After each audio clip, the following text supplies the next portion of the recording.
शंकर ने कहा, फिर भी देवी हम जहाँ जाएं वहाँ हमारा विरोध कोई करने वाला हो, सामने वाले व्यक्ति को पसंद ना हो तो वहां जाने से कोई फायदा नहीं। आपका आगमन उन्हें पसंद होता तो वे हम दोनों को बुलाते, सबको बुलाया पर हमें नहीं बुलाया।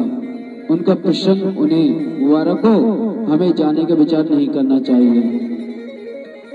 सती को भगवान शिव जी मना करते हैं। शंकर जी ने बहुत कहा पर वे मानी नहीं। शिव जी ने 2 गण उनके साथ भेजे और कहा, खैर आप मानती नहीं हो तो जाओ, क्या करूं। 2 गणों के साथ भेज रहा हूं। गणों को कहा, सती को ले जाओ, यज्ञ पूरा हो जाए तब ले आना। 2 गणों के साथ सती पिता के यज्ञ में हाजिरी देने गई। यज्ञवल्क्य जी यहाँ प्रकरण भरद्वाज जी को कहते हैं कि पिता के यहाँ सती जब पहुंची तब अक्ष की कठोर सूचना थी कि किसी को भी सती का सत्कार नहीं करना है। यह यज्ञ मैंने शिव जी के अपमान के लिए किया है। शिव जो स्वाभिमानी है वे तो आएंगे नहीं, पर मेरी पुत्री शायद आए तो सबको उसका अपमान करना है। बताइए, मतलब ये कलयुग चल रहा है, इसमें तो अपमान मान अपमान की बात होती है, पर उस समय सतयुग में पिता दक्ष सती का अपमान करने की बात कहते हैं।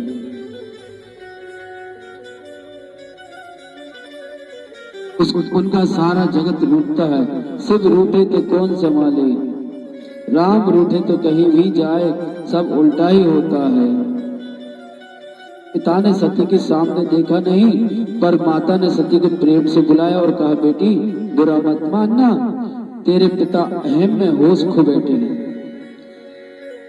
सती को थोड़ी राहत मिली, सादर भले ही मिली एक माता, भगनी मिली बहुत मुस्कुराता। तुलसीदास जी मातृता का सम्मान करते हैं, मातृ शक्ति का सम्मान करते हैं।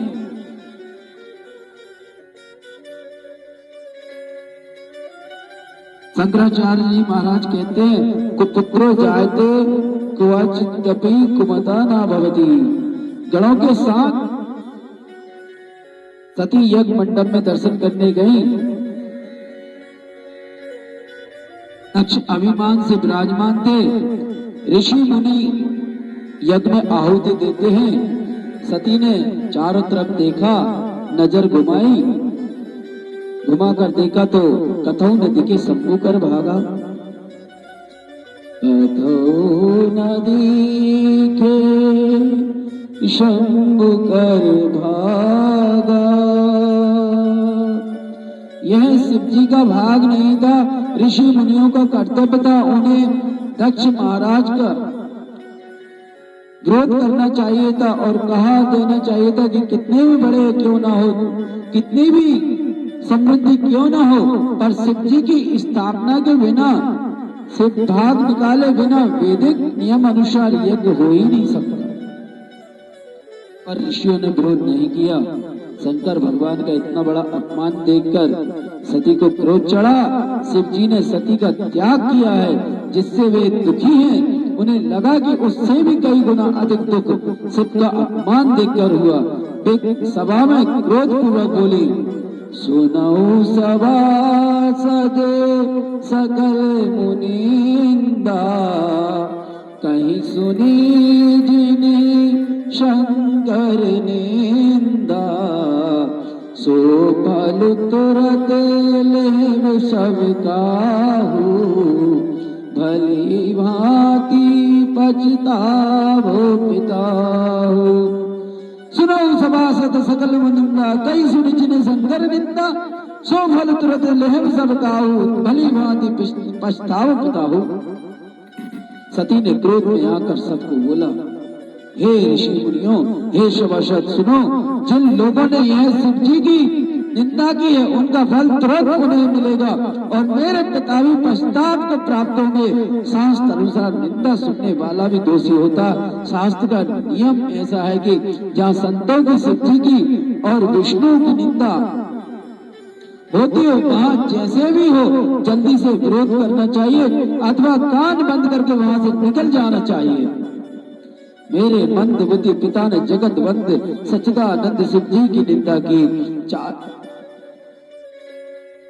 उनका इतना बड़ा अपमान है कि मैं दक्ष पुत्री रूप में अपनी देह नहीं रखना चाहती। मैं चंद्रमौलेश्वर श्री शंकर भगवान को हृदय में धारण करके इस शरीर का त्याग करती हूँ। ऐसा कहकर सती ने अपने दाएं पांव के अंगूठे में योग अग्नि प्रकट करके अपनी देह को भस्मीभूत कर दिया। ऐसा कहा जाता है कि माता सती ने जो यज्ञ हो रहा था उसी में अपना शरीर छोड़ा था, पर कहीं कहीं वर्णन आता है कि माता सती योग अग्नि में शंकर जी का ध्यान करके योग अग्नि से अपने शरीर को दाह किया था। दक्ष के यज्ञ में, यज्ञ कुंड में नहीं, दक्ष के यज्ञ में।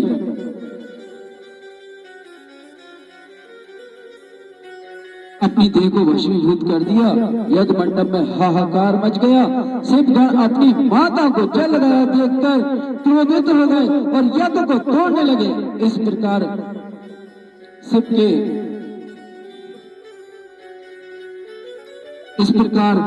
बगैर शिव के यज्ञ करने पर दक्ष की दुर्दशा हो गई। ऋषि मुनि यज्ञ का नाश देखकर भाग गए। भगवान शिव जी को समाचार मिलते ही क्रोध आ गया और अपने गण वीर सिर से एक जटा उखाड़ कर जमीन पर मारी। वहां से एक विकराल बलवान एक दिव्य पुरुष उत्पन्न हुआ जटा से, जिसको शंकर जी ने वीरभद्र नाम दिया। और वीरभद्र को प्रकट होते ही उसने कहा, प्रभु मुझे क्या करना है, मुझे क्यों प्रकट किया है, मुझे आज्ञा दीजिए, मैं तीनों लोगों को ध्वस्त कर दूंगा। भोलेनाथ ने कहा, जाओ वीरभद्र, महाराज दक्ष के यज्ञ को विध्वंस कर दो, जो भी मिले उसे ध्वस्त कर दो, विध्वंस कर दो, नाश कर दो सबका। और शंकर जी अपना तांडव करते रहे।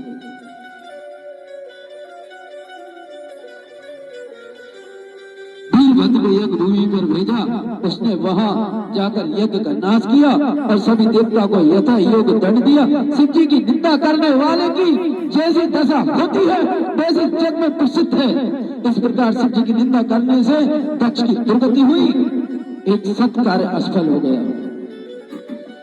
जिस सत्कार में बदला लेने की भावना हो वह सत्कर्म कैसे हमेशा असफल हो जाता है। सत्कार्य में शिव की कल्याण की भावना होनी चाहिए। यज्ञ का अर्थ अर्पण करना, आहुति देना होता है।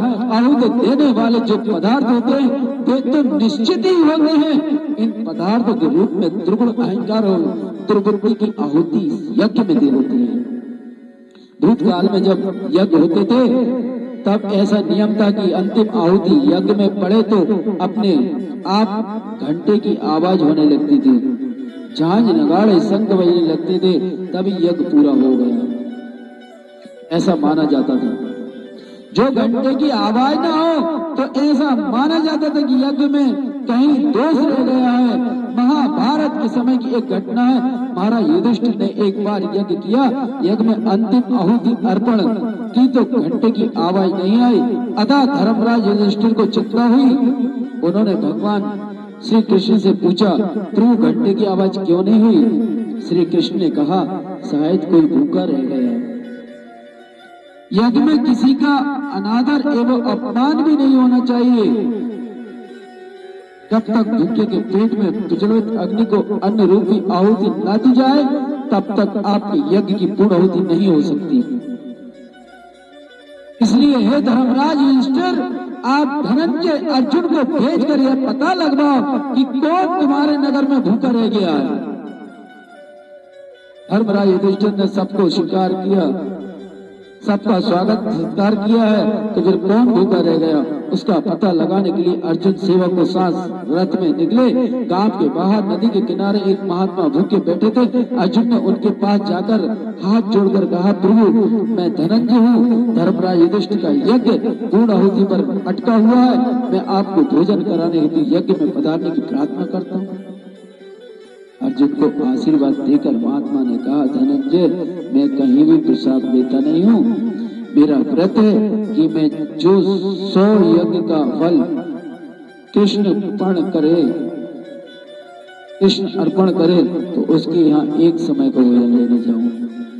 अर्जुन बोले, एक यज्ञ भी पूरा नहीं हुआ, एक में घंटे की आवाज अटकी है, 100 यज्ञ का पुण्य कहाँ से दूं? यह तो एक बहुत बड़ी समस्या उत्पन्न हो गई। अर्जुन चिंता में पड़ गए। महात्मा कहते हैं, आप जाओ, कोई बात नहीं, मैं यहाँ बैठा हूँ। बहुत समझाया पर महात्मा नहीं माने। अर्जुन खाली हाथ वापस आए।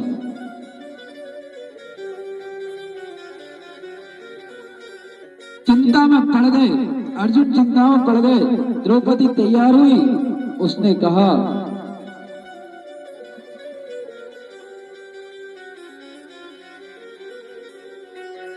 वापस आए, सब चिंता में पड़ गए। द्रौपदी तैयार हुई, उसने कहा, मैं महात्मा जी को प्रसाद लेने के लिए तैयार कर दूंगी। द्रौपदी जाने के लिए तैयार हुई। द्रौपदी के लिए रथ आया। द्रौपदी ने कहा, रथ ले जाओ, मैं संत के दर्शन के लिए पैदल जाऊंगी। पूजा की सामग्री लेकर संत के पास चलकर गए। संत के चरणों में वंदना करके अपना सिर रख के महात्मा की पूजा की और कहा, प्रभु मैं द्रौपदी हूँ, हमारे यज्ञ पूर्ण आहुति पर अटका हुआ है, आप हमारे यहाँ प्रसाद लेने नहीं पधारेंगे? महात्मा ने द्रौपदी को आशीर्वाद देते हुए कहा, धन्यवाद बेटी, तू धन्य है, तेरे पति मेरे पास आ चुके हैं, परंतु मेरा व्रत है कि जो 100 यज्ञ का पुण्य कृष्ण अर्पण को, तो उसके यहाँ एक समय का भोजन लेने जाऊंगा। बेटी मुझे 100 यज्ञों का पुण्य अर्पण कर तो मैं वहां जाऊं। द्रौपदी ने कहा, प्रभु लो यह जल और संकल्प कराओ, मैं आपको 100 यज्ञ का फल अर्पण करने के लिए तैयार हूँ। महात्मा ने कहा, बेटी तुम्हारे तो अभी एक ही यज्ञ हुआ है, तो तुम मुझे 100 यज्ञों का फल किस प्रकार देगी? द्रौपदी ने कहा, आपकी बात सही है कि हमने यज्ञ तो एक ही किया है और वह भी अधूरा, परंतु मैंने श्री कृष्ण के मुख से सुना है कि संत के दर्शन को जाए तब एक एक कदम का पुण्य एक एक यज्ञ के फल के समान है। मैं यहाँ आई तब तक 500 कदम चल चुकी हूँ, अतः मुझे 500 यज्ञों का पुण्य फल प्राप्त हो गया है। संत के चेहरे पर इश्कत छा गई। संत तुरंत खड़े हो गए, द्रौपदी के साथ यज्ञ भूमि पर प्रसाद लेने चल पड़े। संत ने भोजन किया और फिर दिव्य घंटे की आवाज हुई, यज्ञ की पूर्ण आहुति हुई।